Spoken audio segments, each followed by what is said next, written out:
बिस्मिल्लाहिर्रहमानिर्रहीम। अस्सलाम वालेकुम नाज़रीन, मैं अहमद फ़वाद हूँ। आप यूट्यूब चैनल देख रहे हैं। नाज़रीन, आज तारीख़ है 4 अक्टूबर और दिन है जुम्मे का। एक बड़ी ब्रेकिंग न्यूज़ के साथ आज की व्लॉग में आप खिदमत में हाजिर हुआ हूँ। जजेस की जानिब से, अक्सरियती जजेस की जानिब से सुप्रीम कोर्ट ऑफ पाकिस्तान में जो कल हंगामी इजलास हुआ और फिर इस इजलास के बाद पाकिस्तान तहरीक इंसाफ का एहतजाज जो आज जारी है, एक बड़ी डेवलपमेंट सामने आई है। और ये डेवलपमेंट चीफ जस्टिस कादी फ़ैज़ ईसा साहब की रिटायरमेंट की शक्ल में आई है। ज़राए का ये दावा है, बल्कि हुकूमती ज़राए का ये दावा है कि कादी साहब ने हुकूमत से रब्ता किया और ये कहा है कि ना ही उन्हें एक्सटेंशन चाहिए और ना ही वो आईनी अदालत में चीफ जस्टिस लगना चाहते हैं। इस पर कुछ एक्सक्लूसिव डिटेल्स आपके साथ मैंने शेयर करनी है। क्या वाकई कादी साहब की जानिब से ये जो पैगाम है वो दिया गया है, और अगर कादी साहब की जानिब से ये पैगाम दिया गया है तो इसका मकसद क्या है, क्यों कादी साहब ने ये जो पैगाम है वो दिया, और मौजूदा सूरत हाल में हुकूमत की जानिब से ये ख़बर सामने आना कि कादी साहब एक्सटेंशन नहीं ले रहे उस वक्त में कि जब 63A का फ़ैसला, जजिस की मीटिंग और तमाम तर जो डेवलपमेंट्स हुई हैं सुप्रीम कोर्ट ऑफ पाकिस्तान में, वो वाज़ेह ये बता रही हैं कि चीफ जस्टिस कादी फ़ैज़ ईसा साहब जो हैं वो एक्सटेंशन चाहते हैं। लेकिन साथ ही ये ख़बर आना, ये ख़बर कैसे आई, ये ख़बर क्यों आई और इस ख़बर में क्या सदाकत है, एक्सक्लूसिवली डिटेल्स आप सब में शेयर करूँगा। दूसरे नंबर पर नाज़रीन, इस्तीफ़ा मांग लिया गया है जो वज़ीर कानून है आज़म नज़ीर तारड़ साहब, इस पर भी कुछ तफसीलात आप सब में शेयर करूँगा। आज़म नज़ीर तारड़ साहब जो हैं ये जो आइनी पैकेज, जुडिशल पैकेज वो लेकर आ रहे थे, इसमें जो नाकामी हुई मुस्लिम लीग नून की, ज़ाहिर सी बात है इसमें वज़ीर कानून जो हैं वो पेश थे, फ्रंट से वो लीड कर रहे थे। ये पैकेज उन्होंने ही लाना था, लेकिन नाकामी हुई, जिसके बाद बिलावल भुट्टो को जो जिम्मेदारी है वो अब सौंपी गई। उनके इस्तीफ़े से मुतल्लिक़ भी कुछ डिटेल्स आप सब में शेयर करूँगा।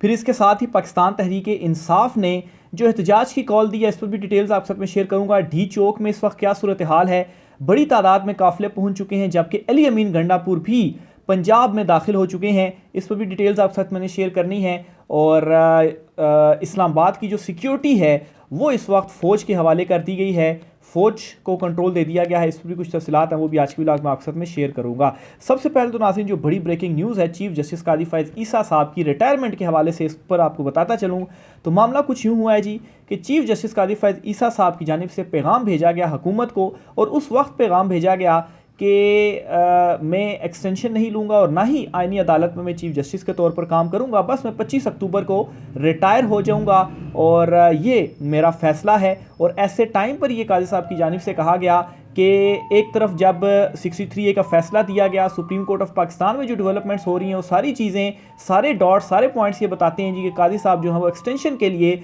भरपूर कोशिश कर रहे हैं। और इससे पहले भी जब चीफ जस्टिस कादी फ़ैज़ ईसा साहब की एक्सटेंशन के हवाले से खबरें गर्दिश करना शुरू हुई तो कादी साहब ने साफ़ियों से गुफ्तगू करके कहा कि मैं एक्सटेंशन नहीं लूँगा, लेकिन फिर उसके बाद एक वजाहती बयान भी जो है वो कादी साहब की जानिब से जारी किया गया। बहरहाल अब ये जो खबर है ये सामने आई है हुकूमती ज़राए से। हुकूमती ज़राए का ये कहना है कि काजी साहब ने हमसे रब्ता किया और रब्ता करने के बाद ये जो मैसेज है, ये जो पैगाम है वो हम तक पहुँचाया। ये जो खबर ब्रेक की है जी, ये अकील अफजल साहब हैं, ये सुप्रीम कोर्ट बार के जो जर्नलिस्ट एसोसिएशन है उसके सदर भी हैं, और इन्होंने ये खबर ब्रेक की है जी कि चीफ जस्टिस कादी फ़ैज़ ईसा ने आईनी अदालत का ओहदा ना लेने का फ़ैसला कर लिया है, और चीफ जस्टिस ने अपने फैसले के बारे में हुकूमत को भी आगाह कर दिया है। अब नाज़रीन, यहाँ पर एक पॉइंट आपके सामने मैं रखना चाहता हूँ कि जो 63A की केस की समाअत चल रही थी, इस केस की समाअत के दौरान चीफ जस्टिस कादी फ़ैज़ ईसा साहब के सामने जब ये आईनी अदालत के हवाले से जो है वो बैरिस्टर अली ज़फ़र जो हैं उन्होंने मुद्दा उठाया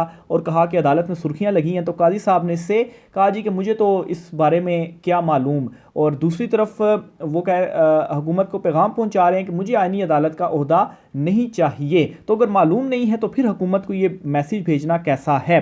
कादी फ़ैज़ ईसा ने तो कल जब भरी अदालत में कहा था कि इन्हें किसी आईनी तरमीम का इल्म ही नहीं, अब उन्होंने कल झूठ बोला था या ये जो खबर है ये झूठी है। और सदर जो हैं प्रेस एसोसिएशन साहब थोड़ी सी ज़रा रहनुमाई फरमा दें, क्योंकि दोनों अपोजिट जो चीज़ें हैं वो नहीं हो सकती।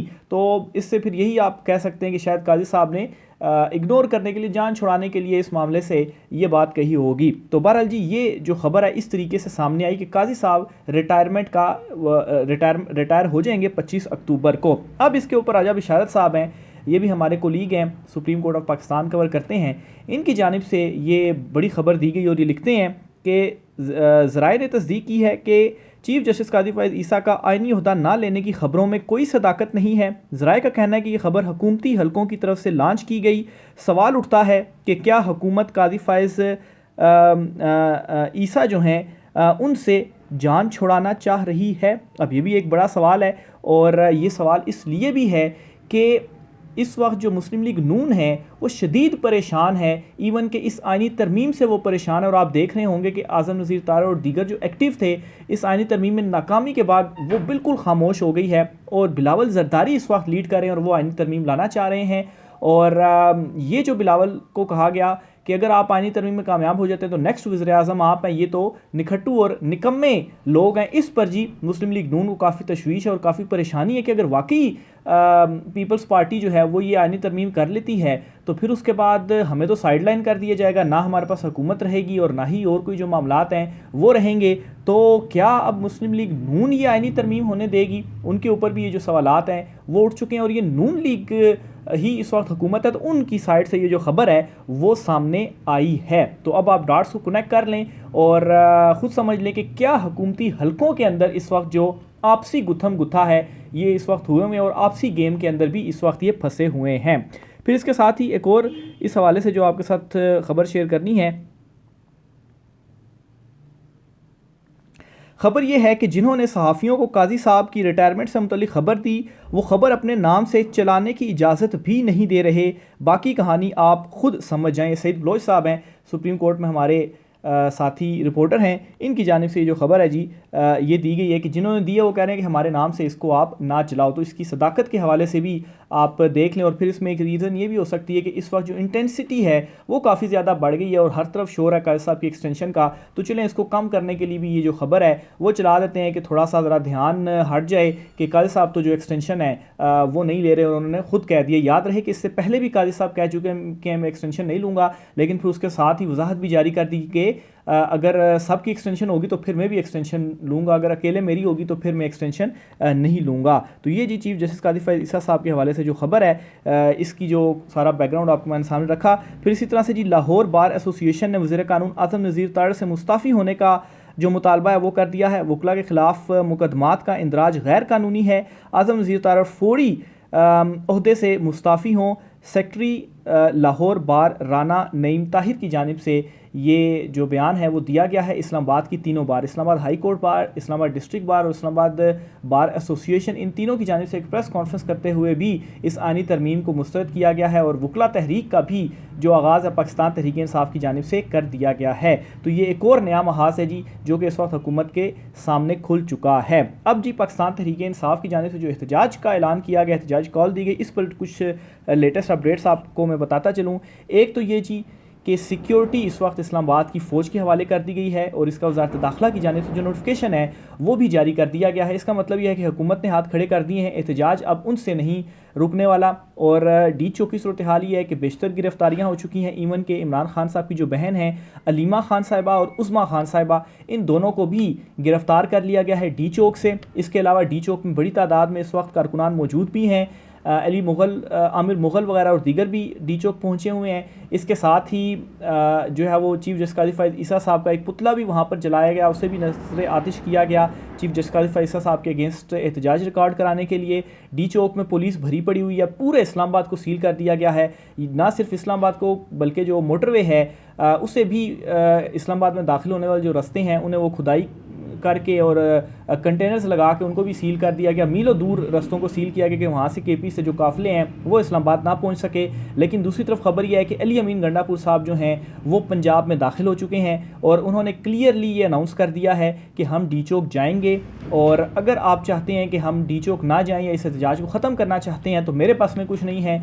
इमरान खान साहब ने हमें क्लियरली कहा हुआ है कि डी चौक जाना है और एहतजाज करना है, ये डू और डाई सिचुएशन है। तो अगर किसी को ये एहतजाज रुकवाना है तो इमरान खान साहब से बात करें। इमरान खान साहब कहते हैं जी कि एहतजाज रोक दो, तो फिर हम एहतजाज रोक देंगे और वापस चले जाएंगे। इमरान खान साहब से इससे पहले भी पैगाम रसानी की गई एहतजाज रोकने के हवाले से, लेकिन इमरान खान साहब ने कहा कि अब हमने किसी पर भी एतबार नहीं करना। इवन के ताकतवर हलकों के हवाले से भी कहा कि हमने एतबार नहीं करना। अली अमीन गंडापुर साहब जब निकले हैं केपी से तो पेशावर हाई कोर्ट से उन्होंने जो राहदारी ज़मानत है वो 2 मुकदमात में ले ली है, यानी कि 2 मुकदमात जो उनके ऊपर दर्ज थे जी, इसमें अब उनकी राहदारी ज़मानत है वो 25 अक्टूबर तक राहदारी ज़मानत पे होंगे। तो इसका मतलब यह है कि उनको गिरफ़्तार नहीं किया जाएगा। जहाँ तक इस एहतजाज पर इमरान खान साहब के कॉल की बात है, बयान की बात है, तो इमरान खान साहब ने जो पैगाम दिया वो भी आपके साथ में शेयर कर देता हूँ। इमरान खान साहब के अवाम को एहतजाज के लिए डी चौक पहुँचने का पैगाम दे दिया है। आप भी अपनी आज़ादी के लिए किसी भी किस्म की कुर्बानी से घबराएं ना, इससे पीछे हटें। आज़ादी की तहरीक के लिए अपनी जान कुर्बान करने को तैयार हूँ। मैं अपने लोगों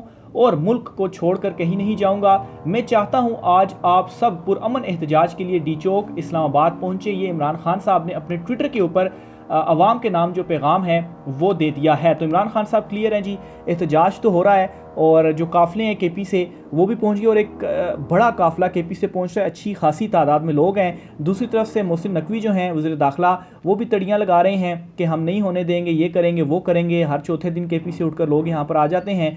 तो मेरे ख्याल से अभी तो सिर्फ अली अमीन गंडापुर साहब डी चौक में आ रहे हैं। अगर तो कुछ टकराव होता है या हालात थोड़ी मज़ीद ख़राबी की तरफ जाते हैं तो हो सकता है कि पाकिस्तान तहरीक इंसाफ इमरान खान साहब पूरे मुल्क में एहतजाज की कॉल दे दें, तो फिर ज़रा ज़्यादा मसाइल हो जाएंगे। बहरहाल डरी इस वक्त हुकूमत इतनी हुई है एक एहतजाज से कि ना सिर्फ इस्लामाबाद को सील किया गया, रावलपिंडी के रास्ते बंद किए गए हैं और केपी से आने वाले काफ़िलों को रोकने के लिए मोटरवेज़ के ऊपर भी जो है वो कंटेनर्स लगा दिए गए हैं। लेकिन जो मशीनरी है वो अली अमीन गंडापुर साहब अपने साथ लेकर आए हुए हैं और कंटेनर्स को भी हटा रहे हैं। और एक और काम जो हुकूमत ने किया जी कि वो जो कील नुमा जो कुछ चीज़ें हैं जी वो सड़कों के ऊपर फेंक दी कि यहाँ से अगर काफ़िले गुजरेंगे तो उनके जो गाड़ी के टायर हैं वो पंचर हो जाएं। लेकिन इसका भी जो निज़ाम है वो अली अमीन गंडापुर के साथ जो काफ़िला आ रहा है उन्होंने किया हुआ है। तो ये जी इमरान खान साहब के एहतजाज के हवाले से अहम इत्तला थी। अली अमीन गंडापुर साहब ने साफ बता दिया है अलीमा खान वगैरह को गिरफ़्तार किया गया, इसके अलावा बाकी भी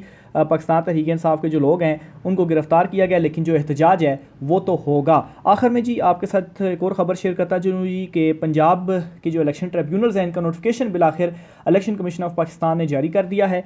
और इस नोटिफिकेशन के मुताबिक जी 4 रिटायर्ड जज तैनात हुए हैं इलेक्शन ट्रिब्यूनल में पंजाब के। इनमें एक तो रिटायर्ड जज राना जाहिद महमूद हैं, फिर ज़फ़र इकबाल हैं, अब्दुल शकूर पराचा हैं, महमूद मकबूल बाजवा जो हैं ये रिटायर्ड जजेस 4 शामिल हैं। और जो 4 लाहौर हाई कोर्ट के सर्विंग जजेस हैं उनमें जस्टिस सुल्तान तनवीर अहमद, मोहम्मद इकबाल चौधरी, अनवार हुसैन और जस्टिस सरफराज डोगर जो हैं उन्हें ट्रिब्यूनल में मुकर्रर किया गया है। और इसमें जी आप ये चीज़ देखें कि जो रावलपिंडी के हलके हैं उनको रिटायर्ड जो जज हैं अब्दुल शकूर पराचा साहब उनको वहाँ पर लगाया गया है कि रावलपिंडी के हलकों के जो फॉर्म 45 है ट्रिब्यूनल्स के जो मामलात हैं वो वहाँ पर जाकर चैलेंज किए जा सकेंगे। और रावलपिंडी में तो ओवरऑल रावलपिंडी में आप कहेंगे जी कि सारे के सारे हलकों में वो बिना तौर पर धांधली हुई और यहाँ पर पाकिस्तान तहरीक इंसाफ को हरवाया गया। तो अब्दुल शकूर पराचा साहब के हवाले से ये भी कहा जा रहा है कि ये कोई बड़े एतमाद से हैं, तो इनको ये रावलपिंडी के सारे मामलात दिए गए हैं कि जहाँ पर रावलपिंडी कमिश्नर जो हैं उन्होंने भी ये कह दिया था जी कि धांधली हुई है। तो उनके पास जब ये चीज़ें आएंगी तो फिर जो है वो लगाने का जो मकसद है बज़ाहिर हुकूमत का कि ट्रिब्यूनल वाले जो मामलात हैं वो बस दबे रहें, तो ज़्यादा कुछ एक्सपेक्टेशन नहीं है कि इनकी जानिब से भी जो फ़ैसले हैं वो आज़ादाना किए जाएंगे। बहरहाल देखें अब ट्रिब्यूनल समातें करते हैं और क्या इन मामलात के ऊपर बनता है। तो ये जी आज कुछ आम तरीन तफसीलात थी। और दूसरी तरफ जी जो जजिस का इजलास हुआ है उसके हवाले से भी आपको बताता चलूँ कि जजिस ने मुख्तलिफ अपनी जो आरा हैं वो दी हैं। सुप्रीम कोर्ट ऑफ पाकिस्तान में जो अक्सरियती जजिस का इजलास हुआ है 63A के फ़ैसले के बाद, इसमें एक आरा के ऊपर सारे जो है वो मुतफिक हैं और वो ये है कि कोई भी बड़ा ऐसा एडवेंचर ना किया जाए कि जो आइन और कानून के बाहर जाकर हो। और जो अक्सरिती जजिस हैं वो वैसे भी आइन और कानून के अंदर रह कर ही तमाम जो चीज़ें हैं वो करना चाहते हैं। जहाँ तक नाम एक सामने आ रहा था जस्टिस याह्या अफरीदी का बतौर चीफ जस्टिस या आईनी अदालत के जज के, तो इस पर भी अब ये दावा किया जा रहा है बाखबर हलकों की जानिब से कि जस्टिस अत्तर मिनल्ला, जस्टिस मंसूर अली शाह साहब, जस्टिस मुनीब अख्तर जो हैं इनके ये ज़्यादा करीबी हैं। तो ऐसा भी कोई इकदाम अगर हुकूमत की जानिब से उठाया गया तो जस्टिस याह्या अफरीदी एटलीस्ट उस साइड पर हुकूमत की साइड पर नहीं होंगे, वो भी इन अक्सरियती जजिस के साथ ही खड़े हैं। तो बहरहाल जी ये कुछ आम तरीन तफसीलात थी। राय का सर कीजिएगा, मज़ीद जो भी डिटेल्स होंगी आपसे शेयर करते रहेंगे। इजाज़त दीजिए, अल्लाह हाफ़िज़।